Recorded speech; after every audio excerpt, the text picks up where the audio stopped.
ಮಳೆಯ ಹರಿಸಿ ತಿಳಿಸೇ ಬಿಡುವೆ ಪ್ರೀತಿಯ. ಮೊದ್ಲೇ ಫೋಟೋಶೂಟ್ ಬಗ್ಗೆ ಹೇಳಿದಿದ್ರೆ ಚಿರು ಒಬ್ರೆ ಎಲ್ಲ ಅರೇಂಜ್ಮೆಂಟ್ಸು ಮಾಡ್ಕೋತಾ ಇದ್ರು. ಆದ್ರೆ ಅದು ಹಾಗಾಗ್ಬಾರ್ದು. ಯಾವಾಗ್ಲೂ ಎಲ್ಲದ್ರಲ್ಲೂ ನಾನ್ ಅವ್ರ ಜೊತೆಗೆ ಇರ್ಬೇಕು.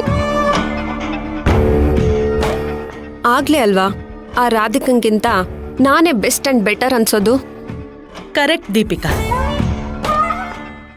ಆದ್ರೆ ಇನ್ಮುಂದೆ ನೀನ್ ತುಂಬಾ ಹುಷಾರಾಗಿರ್ಬೇಕು. ನೀನಿಲ್ಲಿ ಬರೀ ಇವೆಂಟ್ ಆರ್ಗನೈಸ್ ಮಾಡೋದಿಕ್ ಮಾತ್ರ ಬಂದಿದ್ಯಾ ಅಂತ ಅನ್ನಿಸ್ಬೇಕು.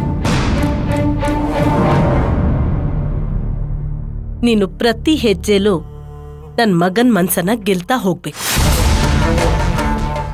ಎಷ್ಟು ಬೇಗ ಸಾಧ್ಯ ಆಗುತ್ತೋ ಅಷ್ಟು ಬೇಗ ನೀನು ಅವನ್ ಮನ್ಸಲ್ಲಿರೋ ರಾಧಿಕಾನ ಕಿತ್ತು ಬಿಸಾಕ್ಬೇಕು.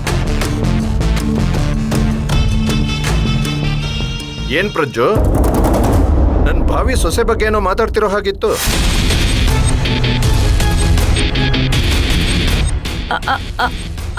ಅದು ಅದು ಇವತ್ತು ಅವರಿಬ್ರದ್ದು ಫೋಟೋ ಶೂಟ್ ಇಟ್ಕೊಂಡಿದ್ದಾರೆ. ಎಲ್ಲ ನನ್ ಸೊಸೆ ರಾಧಿಕನ್ಗೆ ಇಷ್ಟ ಆಗೋ ತರ ಇರ್ಬೇಕು ಅಂತ ಇವಳತ್ರ ಮಾತಾಡ್ತಾ ಇದ್ದೆ. ಅಲ್ಲ ಪ್ರಜ್ಜು, ಇವಳು ದಯಾಳು ಮಗಳು ತಾನೆ? ಹಾ ಹೌದು ರೀ. ಇವಳು ಮತ್ತೆ ಯಾಕೆ ನಮ್ಮನೆಗೆ ಬಂದಿದ್ದಾಳೆ?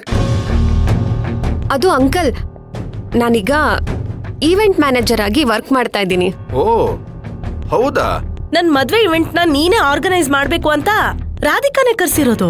ನಂಗೆ ಯಾಕೋ ಈ ಮಾತಲ್ಲಿ ನಂಬಿಕೆ ಬರ್ತಾ ಇಲ್ವಲ್ಲ. ರೀ ಇವಳನ್ನ ನಾನ್ ಕರ್ಸಿಲ್ಲ ರೀ.